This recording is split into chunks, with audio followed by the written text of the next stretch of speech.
What y'all got going on today? Oh my God. What's up, y'all? Hi, guys. Welcome to another episode of Wings Hog, where the wings are hot and the takes are even hotter. It's your boy D. Sorry. Wow. You never go first. Go and ahead. then today. I know I was trying to You be excited. different. Okay. I was trying to be different, but go ahead. My name is Tay. I'm the Don Oh, let Dada. me come down here with you. Hold on. It's your boy D. To some that's D. To some that's Dwayne. To the family that's the D. That's only for the family. Welcome to another episode of Wing Talk. And yes, if you're new here, we still are confused about his intro as well. But moving right along. All right. Yeah, we The got some reason wings we're today. here. Yes. And where are these wings from? These wings are from the infamous BreWingz. Is it Bree or Brew? Or BreWingz. BreWingz. Okay, yeah, BreWingz. Let me say it correctly. They're located all over Houston for sure. Do they have them in other places? I think. I don't know, but I know they're in Houston. But they are in Houston, and we're gonna try them. I would assume so. Have y'all ever had BreWingz? I have, Yes, I have. but I don't really do these two flavors we're trying today. So I haven't tried these two flavors. So that's good. I only had it once in like 2017. And That's false. I had like the boneless. Latarbia, that's false. Tay, sorry. Why is that false? Because you have had them with me since 2017. Oh, okay. And Ebola, actually. We've met up. We'll see. As a matter of fact, that's kind of how this show came about, remember? all right, well, Was it BreWingz? I guess. Let's try. see what it's here for. It wasn't memorable. No shade. Let's see what they talking about. which one we trying? Which one you want to try first? We have a barbecue. No. What is? Let me see. No, I'm sorry.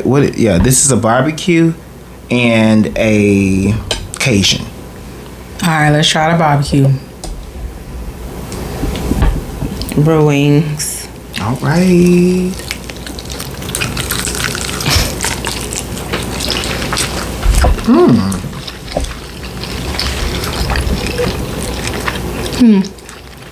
Okay.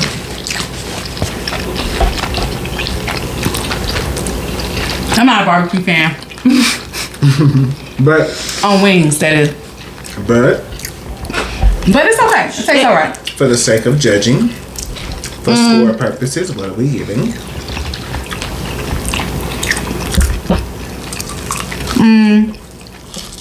For the sake of just saying I'm eating this wing, it's okay. I give it a 7. It's not bad. The barbecue kind of tastes a little bit like you know how they be having the Carolina Gold flavor? It kind of tastes a little bit like that to me. I like that.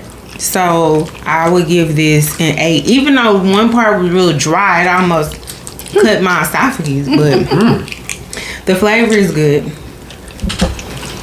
I'm gonna give the barbecue an 8.8. The flavor is pretty good.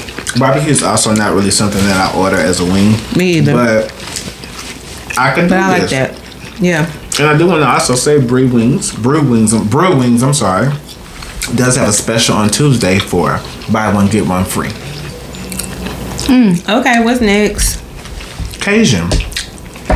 Cajun, Look a huh? little. Cajun is real Cajun-y.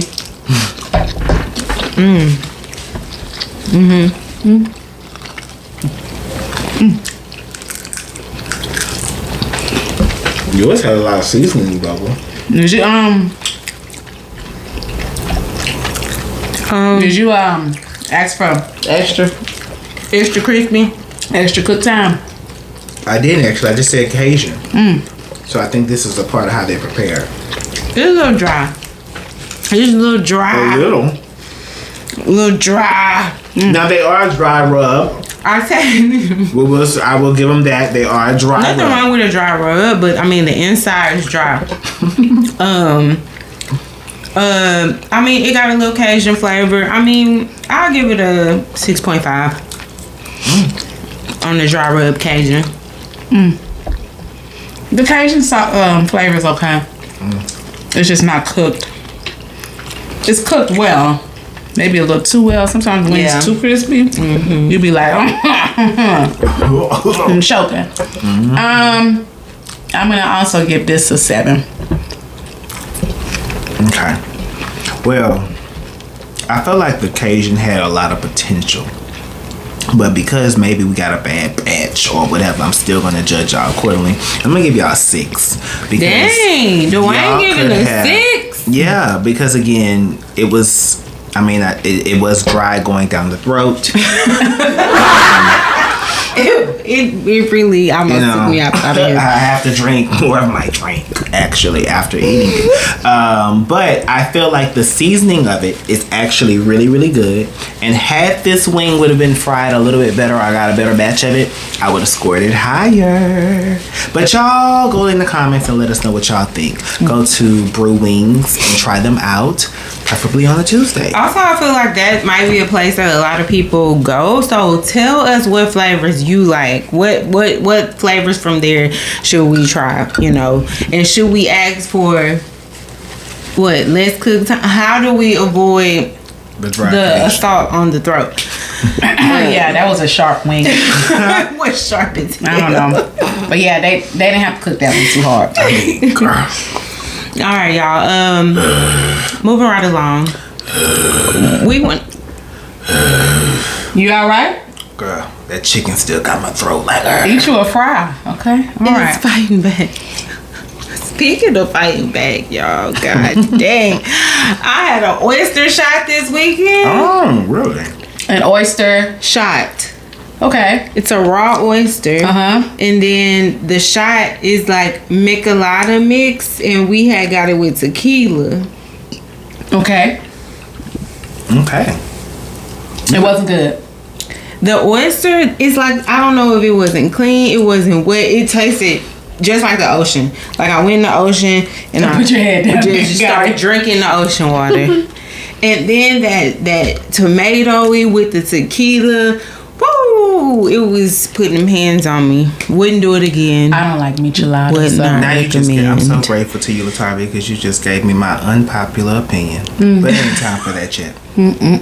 So we'll move on to brighter news. Well, not brighter news, but disciplining children.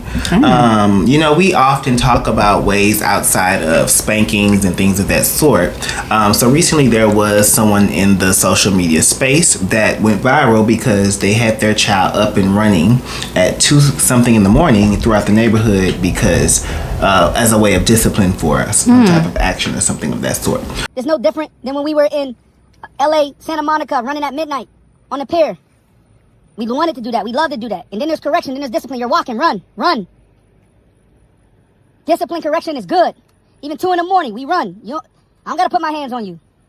But I'm training you up to be a warrior. I'm training you to be a leader, to serve, to have discipline, to be better than me. Run. Let's go. If you don't start running, we're going to go 3 miles. So you better start running because you don't know when I'm going to tell you to stop. You don't want to listen? We run. We work. 2 in the morning. Let's go. Faster. I'm driving 3. How do y'all feel about that? Yeah. I don't know. I feel like that's a way to discipline, but I don't know if getting up at 2-something in the morning is it. But then again, what's the offense? You gotta do what works for you, I guess. We don't know the offense. I feel like it could be an appropriate punishment depending on the offense. Because what some people do, particularly men, is they like to overdo it on GP of being a man, and you know. Where do you think that comes from? Overdoing it? Like what she's saying, because toxic masculinity. And but what is it about specifically when you think fathers are disciplining, or when it's just son or daughter? Do you feel like fathers feel like they gotta really do it for the GP, or? I feel like it depends on how emotionally mature that you are.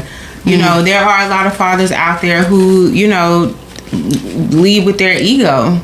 And I don't think that that's appropriate. But hear me out. There are some things that I feel like Aiden has done, or you know, and I've made him do like physical punishment, like exercise and stuff like that. The other side of that though is that you don't want your child to have negative like feelings towards exercise, right? Like if it's always being used for punishment. So yeah.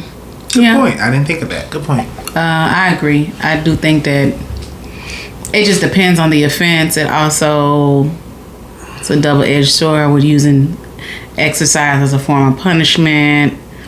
And then it's 2 a.m. I don't know. I can't tell if that's a good punishment or an appropriate punishment, rather. I wish we knew what he did. I don't think we have enough context for that. I think, but I do believe that you should discipline your children accordingly. Don't let the world tell you that you shouldn't. I'm not saying gentle parenting is not good, but I will say these breeds of kids are different. Yeah, sometimes you got to go and be crazy. Yeah, if you don't discipline your child, the world will. Yeah, unfortunately, and it's not going to be a good one. Yeah. I agree with all that you all said. My only concern and problem with this situation, I believe my good brother Oliver Twist, who's another popular social media person, he said it so eloquently. My problem with this is that it was put on the internet for social media. I can agree to that too. Yeah. I personally think, and even I've seen even the both of you, I can attest to this from the both of you. If your child or children or what have you are doing something wrong in the presence, I've seen you have said, hey, come step in this room, or hey, come here, let me pull you to the side. You know what I'm saying? I don't really see you guys discipline your children in front of an audience. You get what I'm saying? Especially depending upon the level of offense, or you know what I'm saying, or the level of correction that's needed. And I think that is so important for parents to remember. You cannot correct your, because sometimes when you're disciplining your children, you have to chastise them. You have to point out their flaws. You have to say things to them so that you can get them to see the bigger picture in life, or the reason why they have to change their direction. And when you do that publicly, that humiliates the child, that brings the child shame, that makes the child uncomfortable, makes them feel like they can't, awkward, and there's it causes so many other effects. So I think on all levels, parents across the board need to learn to keep their disciplining of their children private. I don't agree with that. I agree with what you're saying, and you're making a valid point, but let's say this child is disrespectful and their thing is disrespecting other people, humiliating other people.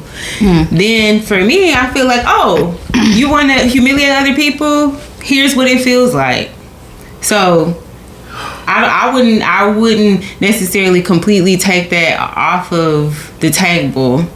And I honestly do think that maybe somewhere in the trajectory of parenting and behavior directing, there could be a definite space and facts in what you are saying. I get that, but I also I'm also of the belief that if that disciplining a child in front of everybody, but I guess if the child is messing up in front of everybody, I don't know.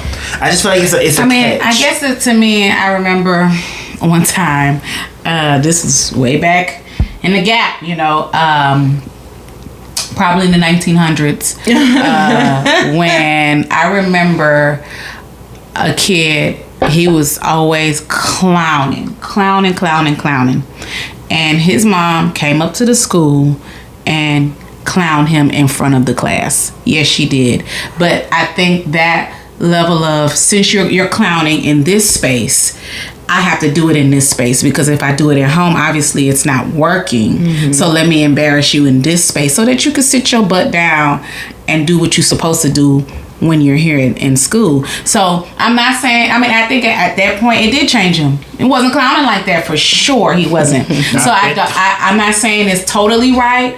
But then again, at that time, I'm just speaking from memory. There was no cameras. No kid pulled out their cell phone in 4th or 5th grade, because they got cell phones starting from 2nd grade, 1st grade. They got cell phones already. So nobody pulled out their camera and recorded the whole thing to put on the internet, whether you approved it or not. So that is a level of that social media aspect, because I do believe that I've seen people discipline their child in public if needed, but the difference is no one had to post it. You do what you do, girl or sir. Now it's like, I'm gonna put this on social media. I guess it just depends. I don't know. I mean, again, at a certain point, we have to consider these are children, and regardless to how badly they may behave, they are still children. And we cannot, I don't know if embarrassment, shame, those type of things as means of discipline really work. And even if they change behavior, is that child mentally going to be okay, emotionally going to be okay? How is this experience that they couldn't lash out at their parents going to show up in other ways of their lives? That's true, but that's the thing about life. You can't fix everything. Nobody's perfect. Nobody has a manual. We're all just doing what we think works. Hopefully you choose the right path for yourself, for your child. But yeah, and that's not going to be shaming. Do you think shaming is emotionally okay for a child? Do you think shaming, to an extent, it depends on what it is. Now that I'm honest, I'm saying that because I don't want to be canceled, but now that I'm thinking about it, I do feel like depending upon the nature of the child and what the child is doing and not doing, like, it may be necessary, because as you all stated, every child is different. Let me tell you something. So it depends on what it is. I'm not saying shame your child every chance you get. I'm a millennial parent. Okay, but and as my baby has grown, I am mature enough to understand reality, and I know that my baby can sometimes, a lot of times, most of the time, be overly confident. Which is okay sometimes, but then other times it's like, sometimes I'll humble him. I'll just say that I'll humble him. Like, for example, if he's playing with a group of kids and, he's winning. And this was back then, maybe a couple years ago. He playing with a group of kids and he said something like, "That's why you dumb," or "That's why," whatever kids say. I'd be like, "But you can't even read. So how you calling him dumb?" Because it's like, hold on, let's bring this down. There are things that you can improve on too. I mean, that's interesting. I just feel like, I feel like if I was him, I'd be like, damn, I'm gonna be spreading my teeth. Like, I don't know. Well, yeah, but then you more than likely probably not gonna do that again. Because here's the thing, in the child space, right? Let's all put ourselves back in the children's space. We know it was childhood battles and things of like that just happened. Some of us could hang with it, some of us couldn't hang with it. And I just think that if, again, yes, you're right to tell your child that, but take your child to the side and tell your child that. Is that what you're saying? By themselves. Don't to say that in front of the person, because again, that child also needs to learn to stand up for themselves. And because guess what? I might not always be around, or a parent may not always be around to correct the situation. So yes, I'm going to take my child over here and discipline my child for being inappropriate bullying you, but I'm also not going to embarrass my child. I'm going to say, hey, in front of you, I'm going to say, hey, you apologize to this young man. That wasn't nice. You don't say nothing like that to people.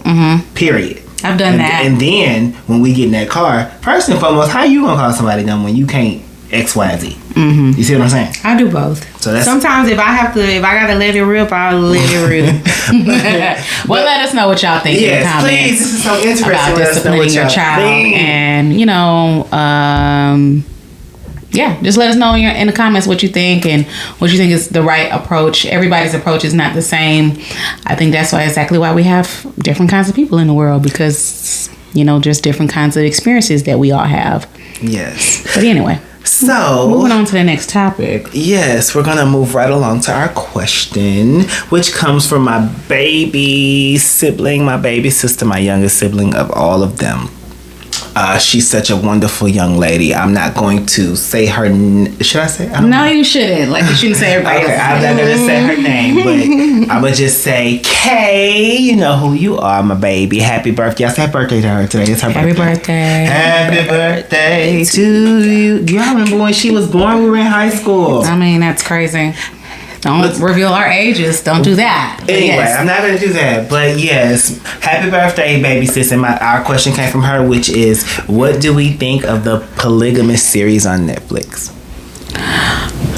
Ouch. Y'all, can I tell y'all this?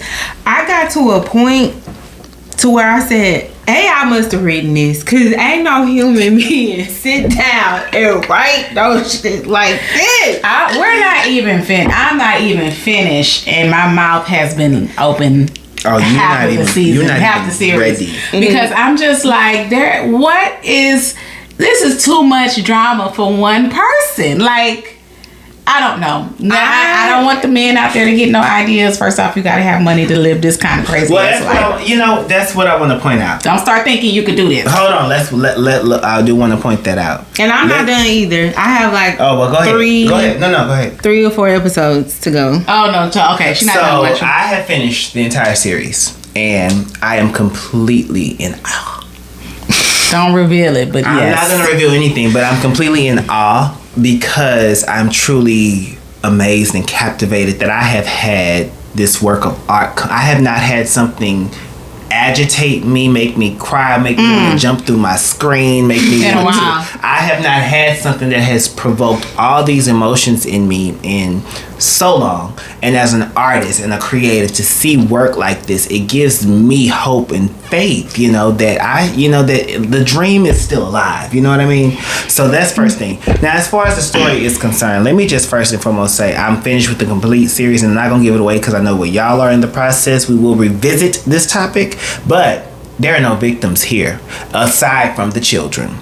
All of these women are compliant and played a role. As of now, and as of where you guys are, I'm gonna say the worst woman that played her part in her role in this was probably the one that had the twins or whatever. Matiba. I think that honestly, she was the worst of it all. Essie, to me, how far are you? I'm okay. So I'm on the episode where I realized that Essie also is a wife. Oh, good. So, and I was like, "What in the hell is going on?" At that damn TV. I am so upset with her for the betrayal and for the fact that she smiled in that woman's face and went in that woman's house and kept her. However the case, I understand her. She was put up. I understand her, and I am not going to sit here and say if I would have been in her situation and this, that, and the third, that I would not have did what I had to do to elevate my status and to provide what honestly, even though emotionally whatever, but what honestly was an upgraded life for my children and compared to where I had came from.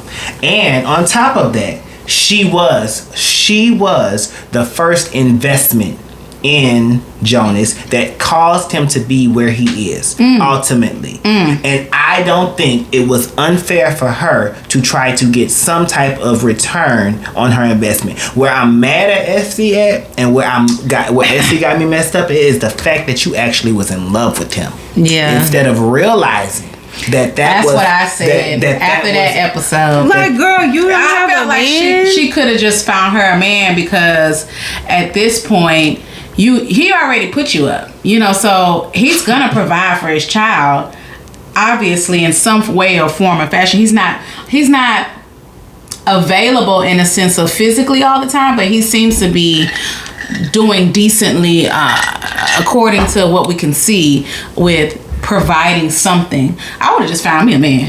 What's the brother name again? The drunken one? No, not Freedom. I forgot his name. The Jonas brother. Yeah. Menzie. No, that's the son. The brother. Oh, the brother to Jonas. Whatever, the bald guy. Yeah. Mm-hmm.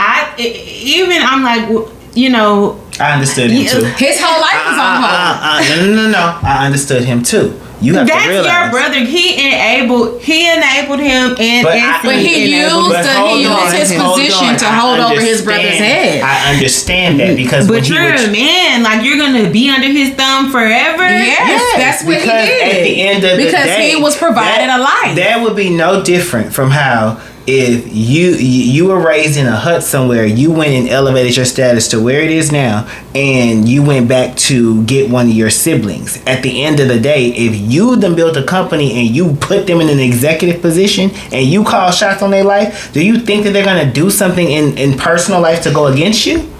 When literally you can instantly, like as was done in the film. 20 years is crazy. You see what I'm saying? Okay, wait. So you don't think Joyce was a victim?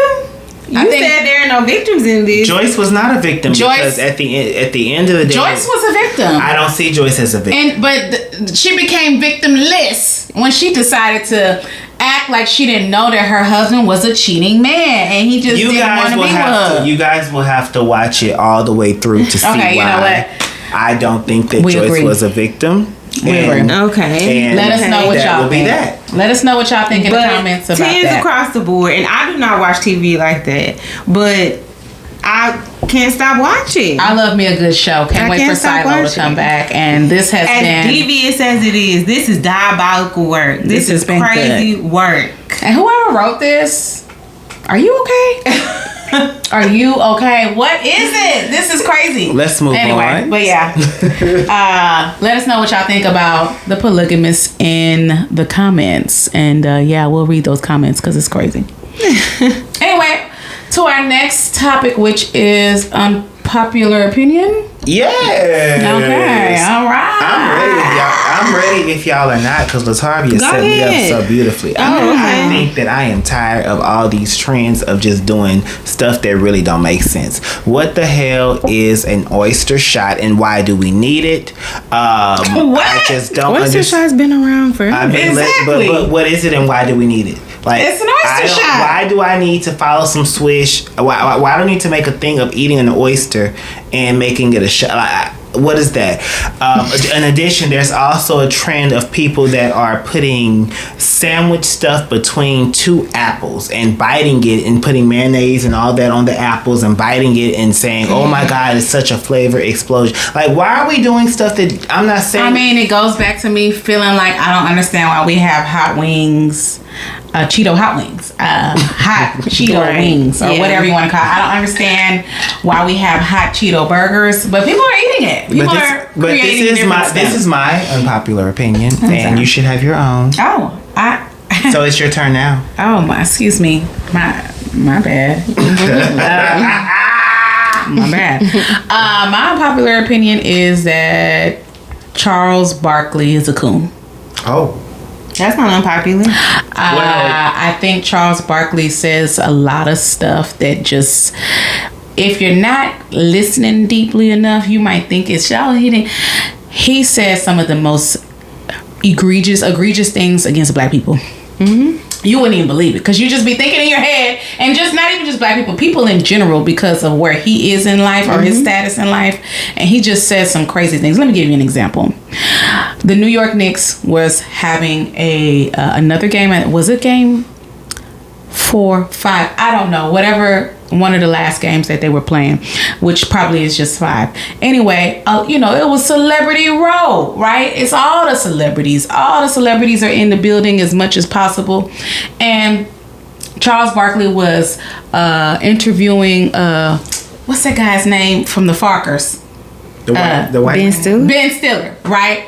And he was like, oh, so tell us, you're not like the rest of these vultures in here. Tell us how you get your how you've been enjoying these your season tickets.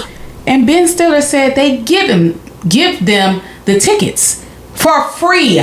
They give these celebrities tickets for free. Mm-hmm. And that's not the problem. I understand why they give celebrities tickets for free, because they want to drive people to come into the place. Mm-hmm. And having celebrities there, being regular fans and being regular people is important. It's marketing. I get it. There's nothing wrong with that. Y'all can give us some free tickets. My problem is you calling everyone else in the building vultures. Mm-hmm. Are you dumb? Those vultures are the ones that pay your bills. Mm-hmm. Those vultures are the ones that keep the building running, that keep the team going, that put millions and millions of dollars into the pockets of the NBA. They're the ones that are using their hard-earned checks to entertain themselves. So Charles Barkley for saying that dumb. He been that. And that's what my unpopular opinion is. Been that. Well, Charles, you're gonna have to come on the show because you made my friend upset. So we're gonna have to address some things. Charles Barkley. I hope we bleep some of that out. All right. So my unpopular opinion is that there is a large percentage of Gen Z who are just like baby boomers reborn. There are a lot of problematic Gen Zers who just, they're just like baby boomers. They're so blindly loyal to a system, to a government, to whatever they were taught. They don't have any desire to learn anything outside of what makes them feel comfortable. And we're starting to see, we're seeing it. Like it's a divide. We have the Gen Z who were probably raised by elder millennials. Then we have the Gen Z who were raised by Gen X and baby boomers, and we're seeing this thought, this rhetoric, just this people who have no original thought, right? And so it's just very important for us, especially us who have children, to make sure that we are instilling the right things into them, and to, that they're not hateful, but they understand a little bit of the truth of the reality that they're in. Because these kids out here, baby. We need some original thought thinkers. Us millennials, we are the only group. Like, we were growing up in the 90s, early 2000s. There was such a huge mesh. And it was so apparent that black people and brown people drove the culture so much that everybody was just really hanging out together, whether they were still covertly racist or whatever. People were able to exist. That was the age of tolerating black and brown people, right? But people were able to exist. Everything's good, and I feel like you see that in us millennials. Like, we're really, like, don't get me wrong, you have some that are still out there lost in the sauce, just dumb. But I think overwhelmingly we have more empathy. And we're all we got. We're all the world has. The world's on our backs. Well. Let us know what y'all think about our unpopular opinions. Like, comment, subscribe, share, send your questions Follow. to askwingtalk@gmail.com. And follow us on Instagram and TikTok and wherever else, Where do they follow? At wing.talk on Instagram. Same thing on TikTok. And YouTube. Yeah, you can also follow our social medias as well, our personal social medias. And yeah. On YouTube as well. And on YouTube, of course. Make sure you tell y'all friends, share, and then we'll be back for another episode. And give us some wing suggestion some places to try, please, if you have any. And thank y'all. Yes, and we do have a special announcement that coming up very, very soon. We will be having our very first special guest, so stay tuned. Like, comment, and subscribe. Thank y'all. Bye.